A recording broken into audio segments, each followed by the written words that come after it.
Duela zenbait urtetatik, eguaztenero elkartzen da 60 urtetik gorakoen talde bat, hemen Mojategin walking futbolean aritzeko Real Sociedad Fundazioaren babespean eta orain Debagoiena walking futbol taldea sortu berri dute eta hemen ondoan ditut sorrera honi buruz hitz egiteko Xabier Latorre eta Mertxe Segovia, egunon. Egunon. Pixka bat konta idazu, ezta? Orain arte hemen aritu zarete walking futbolean jokatzen eta orain erabaki duzue Debagoieneko taldea sortzea. Zergatik zer dela eta, ezta? Erabaki duzue. Hau zuk esan duzun bezala, orain dela 4 urte, 2022an sortu zen, eta bian bai. Real Sociedad Fundazioaren babesarekin.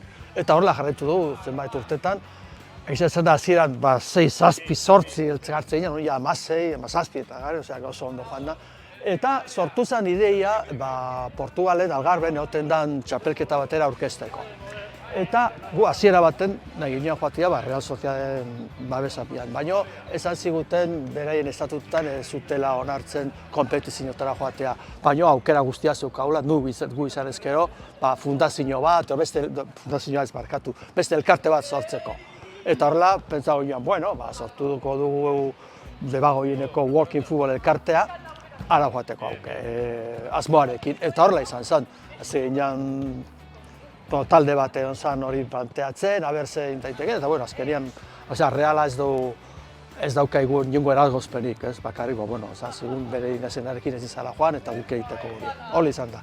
Hitz egingo dugu gero, Algarbeko Eurokopa horretaz, baina laburtzeko, ez da, walking futbola da, futbolean oinez ibiltzea, kasu honetan ez da, gainera taldea mistoa da, gizon eta emakumeek osatzen dezute, eta esan dezun bezala, dagoeneko 17-20 bat lagun inguru zeate. Bai, beti ez gatoz dano, baina gutxi gora bera, nire bidibidez egiten du lan, orduan nien ez jubilauta, hauek bai, danok. Eta jubilago askotan joaten die, Benidorm, tozeke. Bai, hori, eta jendea ez da etortzen, eta ni, 15 egun bakoitzeko, etortzen naiz, aldu danean, bai. Eta ez dakit, ez da, walking futbolean jokatzeko jakin lehenago ez futbolean ibilita egon behar da, zuen kasua zein da? Ni adibidez jolastu nuen Mondran, bai, eta beti kirola gustatu egin zait, bai. Zu igual, bai, ez da? Ez, ni lagunekin, eta ni federauta inozen aizeot. Eta enteratu nintzaren hau zegoela, ni hasieratik nago, eta izan da. Eta ondo, gustora. Maila desberdina daude, zuk esan duzun bezala, hemen gehienok, usteot, duela hasieran ez, baina gehienok die lehen di futbolean ibilitakoak. Adina aipatu dezute, esan daiteke ez da, futbolak agian iraungitze data bat baduela, zu ibilia zara, gero zu ere bai, pentsatzen dut urte batzuk ez futbolean aritu gabe, eta orain walking futbolak eman dizuete beste aukera bat futbolean ibiltzeko? Bai. Alde batetik kirola egiten dugu, eta oso importante ere lagunak egiten dugu, hemen sozializatu egiten dugu. Eta gero bai baskari batzuk egiten dugu, daukagu... Dana ez nezan bihar, Hori.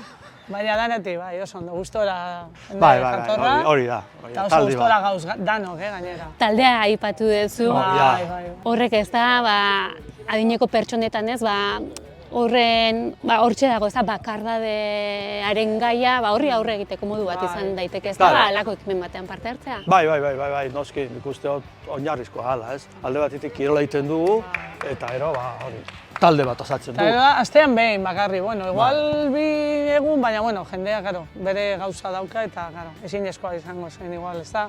Nik uste ondo dagoela.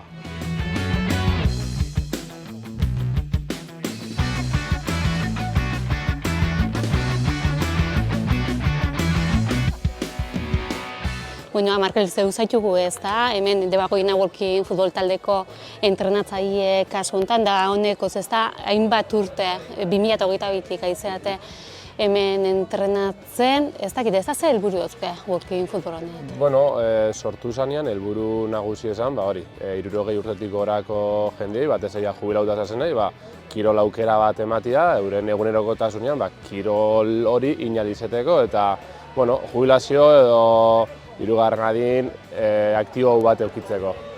Eta hor helburuk esan ditu, onurak, bizi kalidade bateako... Onurak kirolak emuten dituen danak, azkenien da kirol bat pentsauta dagoela lesio arriskuak murrizteko, ez dauz arauek egiten dago ez egotia kontakturik, korrika ezitia, eta horren ondorioz orduen dauz onura fisikoak, baina joku bat izan da bai eta espazio berdin bat, jende askon artean elkarbanatuta, onura kognitiboak badauzke, azkenen une oro pentsatzen zauz, baloia egin zerrin, baloi gabe zerrin, eta gero onura klasikoena edo igual garrantzitsuena dela sozialki, dago txoko bat gerturatzeko lagunekin, lagun berriakin, hitz egin, planakin futboletik kanpo, orduan esan gaike, onura asko dauzkela. Esan lehik ez da, futbola badala agian kirol bat, iraungitze data bat daukena adinei dagokionez, baina kasu honetan ez da, esan duzun bezala, 60 urtetik gorakuk badauke aukera bat futbolakin ez, harreman bat jarraitzeko futbolin jokatzen. Bai, hori da, esan duzun bezala. Futbol klasikoa, kirol agresiboa da, behin fisikoak ez da laguntzen, saia praktikatzea, baina modalidade honetan, aukera daukagu, adibidez hemen dauko jokalariak 80 urtetik gora, beste ritmo batera kirol hontaz disfrutatzen jarraitzeko.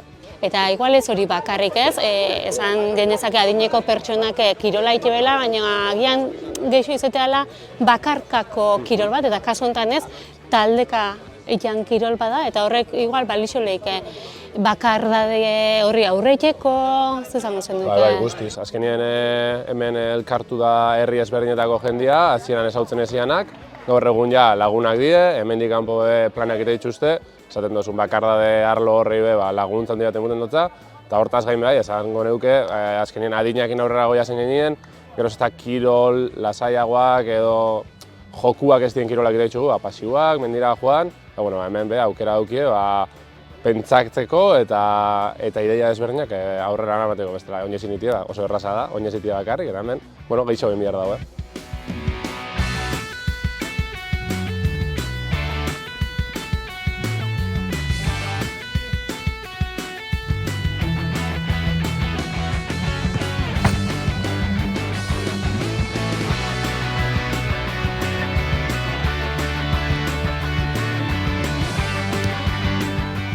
Eta elkarrizketaren hasieran aipatu dugu Debagoiena Walking Futbol taldeak apirilaren 20 eta 21ean Algarben jokatuko duela Eurokopa. Ez da gustura pentsatzen dut zaudetela ekimen horrekin, ze orain arte entrenamentuak baino ez dituzu egin eta lehenengo konpetizio ofiziala eta lehenengo partidak izango dira.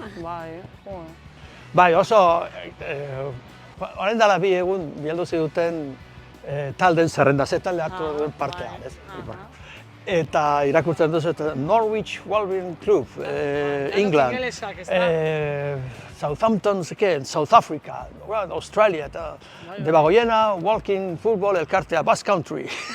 Oso ondo eta hiru portugesak edo. Bai, gehien adi inglesak, dago talde bat australianoa, beste bat Hego Afrikakoa eta portugesak. Ze suposatzeu ez da zuentzat Algarben egotea biegun horietan? Esperientzi politxa, ez, hori, ni oso gustura etortzen naiz hona, ez, denok etortzen gauz hona, asteazkenero oso ondo pasatzen dugu hemen, baina hori, aukera hori eukitia da beste, ez dakit, bizitzari beste post bat ematea, ez, aliziente bat, ez, ara joan biaga, beste batzukin, jolastera, oso ondo, alegin jakiko. Baina jendea prestatu behar du asko, nik ikusi du, hau darama lan bat eta rutina bat eduki behar du, eta ez da ara joan eta mugitu behar da jendea. Aipamen berezi bat, nahiko nuke egitea, antolatzen dudan taldeari. Gehienak, oinatiko taldea izan da, ondie burubelarri horretan, ez da erreza ez, kamiseta lortzea, inskripzioa, hotela, biraia, hori dana, hor lan bat lan, eta taldeari zorionak. Entrenamendu bereziak egiten ari zarete, edo jarraitzen dezute ez, orain artekoarekin? Momentuz berdin jarraitzen dugu, baina pentsatu beharko dugu zerbait gehien bat porteriaren neurriak handiagoa dielako, eta portero batekin, eta zerbait berezia egin beharko dugu, bai. Eta esan deguna ez da, Algarbeko Eurokopa hori pasata ere, entrenatzen jarraituko dezute, pentsatzen dut ez da, jendea animatzen nahi dezutela zuen taldera batzeko edo? Noski, beti izaten dugu, hau irekia dago, eta alik eta jende gehiago betoatzen bali bada, denontzat oso ondo pasatuko duzue, eta jende hemen ikusten zuen talde hau, talde jatorra da, eta oso ondo pasatuko dugu, eta kirol pixka batez, jendea ezagutu, eta hori da helburua. Parte hartzen nahi duenak zer egin beharko luke? Edozein asteazkenetan, 11etan hona etorri. Eta bestela, usteot kiroldegiko sarreran galdetzen baldin badu, ez eman gotze informazioa. Ni horrela ikusi nuen kiroldegian, ikusi nuen argazki bat, neska eta mutil bat jolasten 55 urtetik gora, eta esan nuen, jolin, jazta, eta lokalizatu nuen neska batiri, eta zuzen, joan nintzen, vamos. Eta hemen jarraitzen dut. Niri gustatzen zait, horregatik, bai. Eta gustatu behar zaizue, bai. Bestela igual, jolen, futbola, igual mutilena edo ez dakit. Ez dela, gizarte osoarentzat nahi duenak hiltzeko, eta adinak ere kasu honetan ez duela sola. Hemen sarrena 80 urte dauzka. Hori da. 80 urtekoak badago. Bai. Gero beste guztia, 70 inguruan. Eta 6, 7. Bai, denetik, bai. Hemendik ez da, deia, nahi duenak Debagoiena Walking Football taldera batzeko, eta bestetik, zorte hon, apirilean izango duzuen Eurokopan, eta emaitza honekin etortzen zareten Debagoienera.